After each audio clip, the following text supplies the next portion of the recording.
वो एक cheese Maggi है। ये हर एक बच्चे का सबसे पसंदीदा है और ये कईयों के घर में आता है, कोई भी नूडल्स।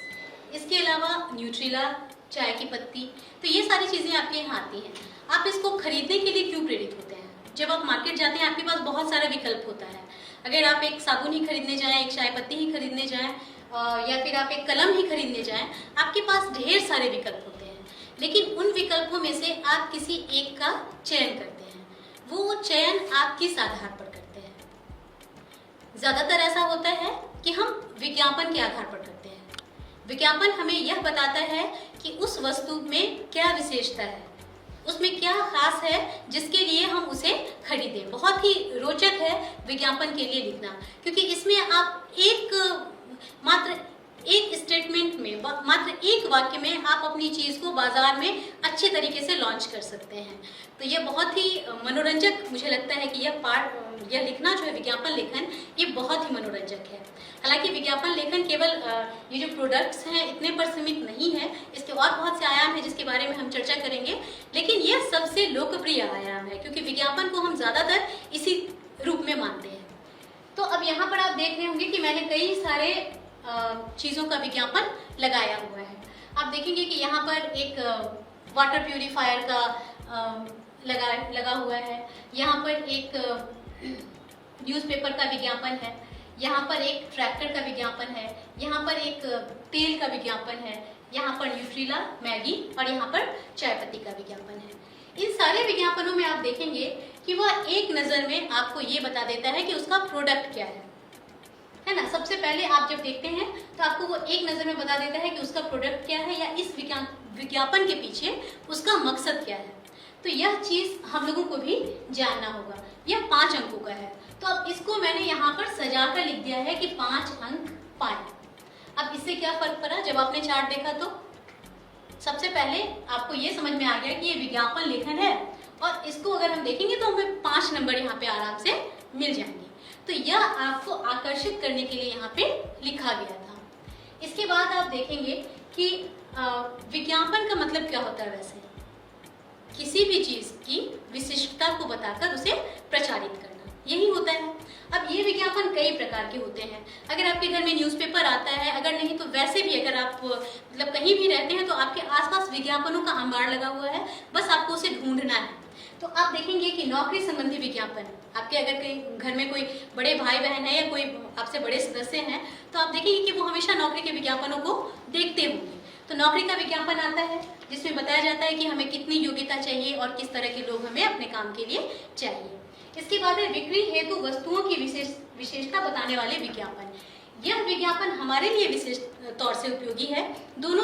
इसके 2 कारण हैं। एक तो यह है कि हम अभी आप बच्चे जो हैं वो वस्तुओं के उपभोक्ता हैं, तो इसीलिए ये बिक्री हेतु वस्तुओं का विज्ञापन जानना आपके लिए आवश्यक होता है। दूसरा है कि हमारे जो एग्जामिनेशन होते हैं उसमें जो पूछा जाता है प्रश्न, उसमें एक प्रश्न वस्तुओं के विज्ञापन से जरूर जुड़ा हुआ होता है, तो इसीलिए हमारा विशेष ध्यान इस पॉइंट के ऊपर है। इसके बाद है वस्तुओं के खोने पाने संबंधी विज्ञापन। ये विज्ञापन भी आपने टीवी में भी देखे होंगे या फिर आप ऐसे भी देखते होंगे कि इसका विज्ञापन दिया जाता है कि कोई वस्तु खो गई है या कोई वस्तु मिली है। वर वधु संबंधी वैवाहिक विज्ञापन, आपने देखा होगा कि न्यूज़पेपर में एक पूरा पेज ही एक विशिष्ट दिन में छपता है जिसमें वर वधु के विवाह संबंधी विज्ञापन दिए जाते हैं। विद्यालय, महाविद्यालय या कोचिंग में दाखिला संबंधी विज्ञापन, इसको भी आपने देखा होगा। बहुत सारे कोचिंग संस्थान, विद्यालय या महाविद्यालय जो हैं वो इस तरह के विज्ञापनों को निकालते हैं। इसके बाद जमीन जायदाद खरीदने बेचने संबंधी विज्ञापन या फिर जागरूकता फैलाने के लिए विज्ञापन। आजकल आपने देखा होगा कि कोविड से संबंधित जानकारी देने के लिए भी अच्छे विज्ञापन हमारे आसपास में देखने को मिल रहे हैं, जिसके जरिए ये बताया जा रहा है कि हम दूरी रखें और जितनी भी इससे संबंधित चीज़ें हैं जैसे मास्क लगाएं वगैरह, तो इस तरह का विज्ञापन देखने को मिल रहा है। तो ये जागरूकता संबंधी विज्ञापन में आता है। अब हम अगर कोई बनाना चाहता है इस तरह का विज्ञापन लेखन के तहत, तो उसे किन बातों का ध्यान रखना होगा? जैसे मान लीजिए आपके पास प्रश्न तो आ गया, अब आपको इसे बनाना है तो आप किन बातों का ध्यान रखेंगे? तो सबसे पहला हमारा जो पॉइंट है वह यह है कि भाषा सरल और प्रभावकारी हो। आपको जब बहुत गर्मी महसूस होती है और मन करता है कि हम कोई कोल्ड ड्रिंक पिए, तो आपके दिमाग में कोई ना कोई कोल्ड ड्रिंक आता होगा निश्चित रूप से, लेकिन उसके साथ साथ उसका टैगलाइन भी आता है। जैसे मेरा पसंदीदा कोका कोला है तो मेरे मन में आ जाता है ठंडा मतलब कोका कोला। मेरे भाई का स्प्राइट है तो वो जब भी स्प्राइट बोलता है तो मेरे मन में आ जाता है कि सब क्लियर है।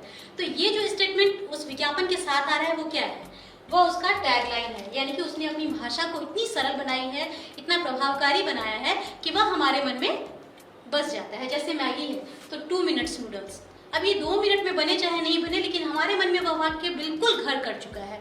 तो विज्ञापन लेखन की एक खास विशेषता है कि जिसमें भाषा सरल हो और बिल्कुल प्रभावी हो। इसके बाद चित्र जो हो वो रंगीन और आकर्षक हो। यहाँ पर न्यूट्रेला का चित्र हम थोड़ा सा ऐसे भी ले सकते थे, लेकिन यहाँ पर कितना रंगीन और कितना आकर्षक है। यहाँ पर आप मैगी का भी देख सकते हैं कि आकर्षक एक चित्र दिया हुआ है। यहाँ पर चाय का चित्र भी काफ़ी आकर्षक है, रैपर को बहुत आकर्षक बनाया है। यहाँ पर ट्रक का बहुत अच्छा इमेज बना हुआ है। तो इस तरह से जो विज्ञापन में चित्र हो वो आकर्षक हो। अच्छे विज्ञापन में एक और खासियत है कि उसमें शब्द कम होने चाहिए। अगर हम बहुत ज़्यादा शब्दों का इस्तेमाल करते हैं तो विज्ञापन बहुत भरा भरा लगता है और कोई उसको देखकर एक बार में इम्प्रेस नहीं हो पाता है। तो शब्द उसमें कम से कम रखें। इसके बाद है कि अगर परीक्षा में आपके पास प्रश्न आ रहे हैं और आपको किसी उत्पाद के बारे में लिखना है, जैसे कि 2020 की ही बात करें तो वहाँ पर साबुन का विज्ञापन पूछा गया था।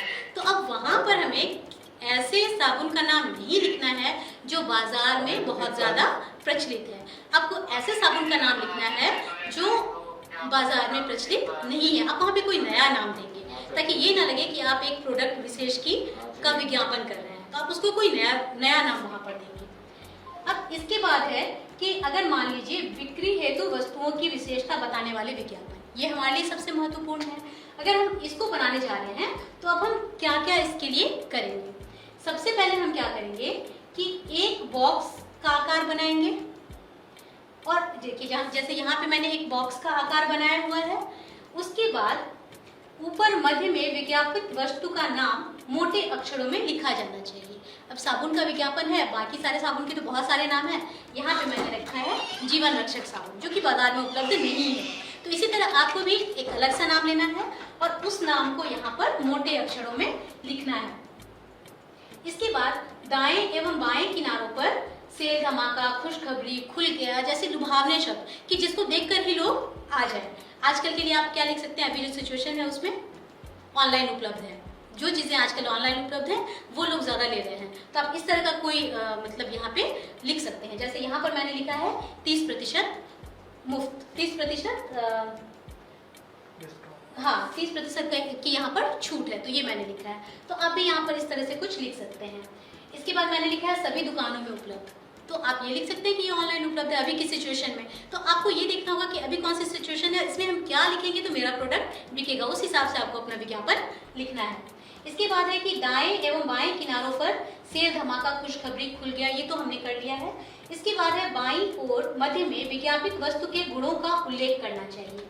अब हमें बाईं ओर मध्य में ये बताना है कि अब हम इसका अगर हम उपयोग करेंगे तो हमारे साथ क्या फायदा होगा, हम क्यों इसका उपयोग करें। तो जैसे मैंने यहाँ पे लिखा है कि रासायनिक तत्वों से रहित, शुद्ध प्राकृतिक तत्वों से निर्मित है, तो यह इसकी विशेषता, इसको हम यहाँ पर लिख सकते हैं। इसके बाद मैंने ये भी लिखा है कि एंटी बैक्टीरियल और सुंदरता बढ़ाने वाला, तो आप भी ऐसा लिख सकते हैं कुछ भी जो कि उस प्रोडक्ट की विशेषता को बता रहा हो। इसके बाद है कि वस्तु का बड़ा सा चित्र देना चाहिए, तो यहाँ पर मैंने उस साबुन का एक चित्र बनाया है। तो आपको जिस चीज़ का विज्ञापन लिखना है आप भी उसका चित्र इस तरह से बना सकते हैं। इसके बाद है कि मुफ्त मिलने वाले सामानों का उल्लेख अवश्य होना चाहिए। जब भी हम कोई सामान खरीदने जाते हैं तो क्या होता है, हम सोचते हैं कि इसके साथ फ्री क्या है। अगर पाउडर मिल रहा है तो उसके साथ अगर फेस वॉश फ्री है तो हो सकता है हम अपनी कंपनी भी बदल लें, जो यूज़ करते हैं उसके बदले दूसरे कंपनी की ले लें, लेकिन उस फ्री पर हमारा ध्यान ज़रूर जाता है। तो उसके साथ मुफ्त क्या मिल रहा है ये भी आपको विज्ञापन में बताना है। इसके बाद है कोई आकर्षक पंक्ति होनी चाहिए। अब इस साबुन के लिए मेरी पंक्ति ये है कि जीवन रक्षक साबुन लगाएं, जीवन बचाएं। तो इसी तरह आप जिस चीज़ का विज्ञापन कर रहे हैं उसके लिए आपको, जैसे मैंने कोल्ड ड्रिंक के बारे में टैगलाइन बताया था या इस साबुन के बारे में टैगलाइन बता रही हूँ, ऐसे ही आपको भी एक टैगलाइन टाइप का बनाना है जो कि बहुत कैची हो, जो लोगों को बहुत आकर्षित कर सके। तो वह पंक्ति बिल्कुल आकर्षक होना चाहिए। इसके बाद है संपर्क का साधन भी देना चाहिए।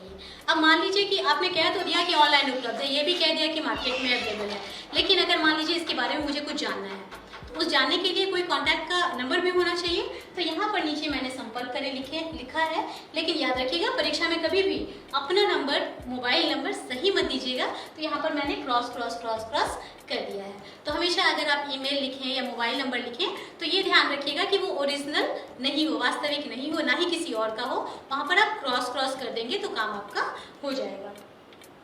तो इस तरह से एक विज्ञापन हमारा पूरा बन गया है। आशा करते हैं आज के दिन में आपको ये समझ में आया होगा कि हम हिंदी क्यों पढ़ें, क्या पढ़ें हिंदी में और उसको कैसे पढ़ें। आपने ये भी जान लिया होगा कि हमारा सिलेबस क्या है, हम किन चीज़ों पर फोकस करें तो हम ज़्यादा नंबर ला सकते हैं, और उसके साथ साथ विज्ञापन लेखन के इस 5 अंकों की तैयारी आपकी हो गई होगी। तो अब आपके लिए एक होमवर्क भी है, बात यही खत्म नहीं होती है। तो एक होमवर्क भी है कि आप सभी, आप जानते हैं कि जिला प्रशासन ने एक सैनिटाइजर का निर्माण किया है, स्माइली सैनिटाइजर। तो आप सभी का होमवर्क ये है कि स्माइली सैनिटाइजर का विज्ञापन आप लिखकर भेजेंगे। कहाँ भेजेंगे उसके लिए मैं आपको एक ईमेल आईडी दे देती हूँ, आप वहाँ पर इसको भेज सकते हैं, या फिर आप व्हाट्सएप भी कर सकते हैं। तो ये दोनों नंबर मैं आपको दे देती हूँ। जब भी आप ईमेल करें या व्हाट्सएप करें तो उसके नीचे अपना नाम, अपने विद्यालय का नाम ज़रूर लिखेंगे। और अगर आपका विज्ञापन हमें पसंद आया तो हम अपने विद्यालय के लिए जो टीचिंग लर्निंग मटीरियल बनाते हैं उसमें उसका उपयोग करेंगे।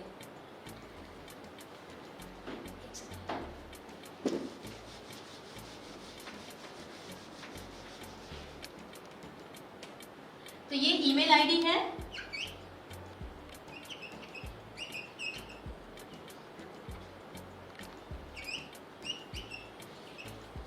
ई कंटेंट हिंदी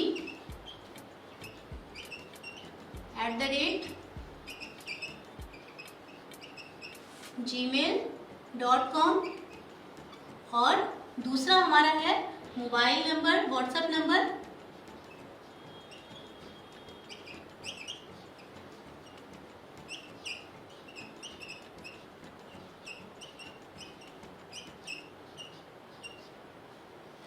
और इसके साथ साथ अगर आपका कोई भी डाउट है तो आप इस वीडियो के कमेंट लिंक पे पूछ सकते हैं। धन्यवाद।